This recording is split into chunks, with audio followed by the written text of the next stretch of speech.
Welcome to Sudeshna వంటలు. ఈరోజు పుట్నాల లడ్డు చేశానండి. చాలా బాగా వచ్చిందండి. బతుకమ్మ పండుగ కదా, లడ్డు చేశాను. నా వీడియో చూసి సబ్స్క్రైబ్ చేయండి. ఒక కప్పు పుట్నాలు తీసుకున్నానండి. ఒక కప్పు బెల్లం తీసుకుంటున్నాను.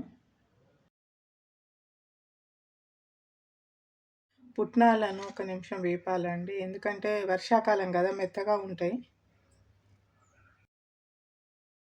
బెల్లం వేసానండి. స్పూన్ వాటర్ సరిపోతుందండి, ఎక్కువ అవసరం లేదు.